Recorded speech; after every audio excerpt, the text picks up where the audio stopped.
Bonjour, je suis Jean-Luc Ringot de l'Investissement et vous. Aujourd'hui, nous allons essayer de déterminer qui a intérêt à investir dans une SCI à l'IR et inversement, qui sera intéressé par un investissement dans une SCI à l'IS. Alors, dans un premier temps, je vous propose de faire un petit tour d'horizon de l'environnement dans lequel on se situe. Tout d'abord, qui est imposable? Dans une SCI à l'IR, ce sont les associés qui sont imposables en fonction du nombre de parts qu'ils détiennent dans la SCI. Dans une SCI à l'IS, c'est la SCI elle-même qui est imposée et ensuite les associés le sont s'il y a distribution de dividendes. Le second aspect, c'est de déterminer combien est-ce qu'on va payer d'impôts. Il convient dans un premier temps de déterminer le revenu imposable, qui dans le cas des deux SCI se décompose de l'ensemble des recettes moins l'ensemble des dépenses, ces dépenses étant constituées des charges, taxes, travaux déductibles et intérêts d'emprunt s'il y a financement. La seule différence, c'est que dans le cas de la SCI à l'IS, il y a une charge supplémentaire qui est constituée de l'amortissement, qui fait que le revenu imposable d'une SCI à l'IS est largement inférieur à celui d'une SCI à l'IR. Une fois ce revenu imposable déterminé, il va falloir alors déterminer l'impôt. Dans le cas de la SCI à l'IR, on va appliquer la tranche marginale de l'imposition dans laquelle on est situé, c'est-à-dire entre 14 et 45%, et ensuite on va être fiscalisé au titre de la CSG. Dans le cadre de la SCI à l'IS, la fiscalité est différente puisque c'est la SCI qui va être fiscalisée à hauteur de 15 ou 28% selon le niveau du revenu imposable, et ensuite la distribution des dividendes va subir une fiscalité de 30%. Alors le plus simple, c'est de prendre un exemple et on va considérer l'investissement d'une valeur de 300 000 euros avec une rentabilité de 8,5% et 3 800 euros de charges, taxes, travaux déductibles, etc. Dans le cas d'une SCI à l'IR, la base imposable ou le revenu imposable sera de 21 700 euros, alors que dans une SCI à l'IS, le revenu imposable ne sera que de 9 700 euros. On constate déjà un premier point, c'est qu'il y a une grosse différence de la base imposable entre les deux types de SCI.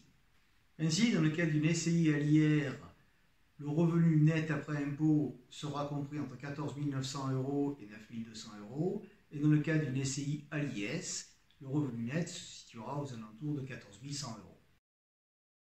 Le constat qui s'impose, c'est que la SCI à l'IR sera intéressante pour une fiscalité inférieure ou égale à 14%, alors que la SCI à l'IS sera vraiment intéressante pour une fiscalité supérieure ou égale à 30%.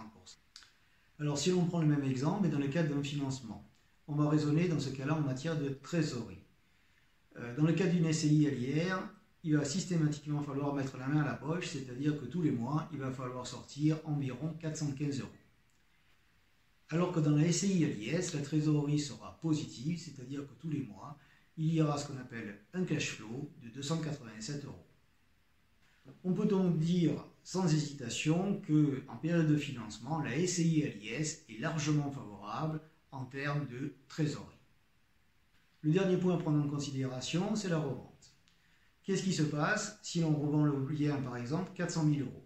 Eh bien, dans le cas d'une SCI à l'IR, on aura une plus-value qui sera celle des particuliers qui sera faible, puisque notre exemple se situe à 5 000 euros, alors que dans le cadre de la SCI à l'IS, la plus-value sera beaucoup plus importante compte tenu de l'amortissement, elle se situera pratiquement aux alentours de 200 000 euros. La trésorerie dégagée après effort d'épargne au niveau de la SCI à l'IR est de 295 000 euros, alors que celle de la SCI à l'IS, une fois les impôts payés, et malgré, je dirais, le cash flow dégagé tous les mois, n'est que de 261 000 euros.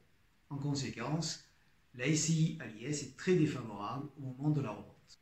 En conclusion, on peut dire que la SCI à l'IS est vraiment intéressante pendant la période de financement. En cas de financement comptant, la SCI à l'IR sera intéressante pour les personnes dont la fiscalité est inférieure ou égale à 14%, mais que la SCI à l'IS sera beaucoup plus intéressante pour les personnes dont la fiscalité est supérieure ou égale à 30%. Il faudra bien évidemment garder à l'esprit, en cas de financement dans une SCI à l'IS, que lors de la revente, l'impôt va nous rattraper. Et donc, ce que l'on a gagné pendant la période de financement, on le perdra à la sortie.